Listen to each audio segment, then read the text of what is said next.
चांगलं म्हणून आम्हालाच वाईट केलं. तुझा बाप बी डायरेक्ट नावावर बोलला. आणि आता ते बी तू बी शब्दात न बोलत तू बी तेच बोलायला लागलीस. अरे ज्या आई बापाने मला जन्म दिला त्यांना सोडून कशी मी तुझ्या बरोबर.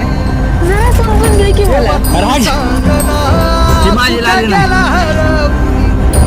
माझी लाली प्रेम करणार होती. ही अशी बोलणार नव्हती. जातो इथून.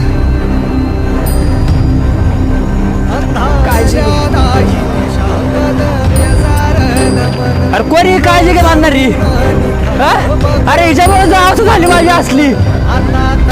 आपण आपले सगळे प्रयत्न केले पण तिला तेच नव्हतं. त्याला आपण तरी काय करणार.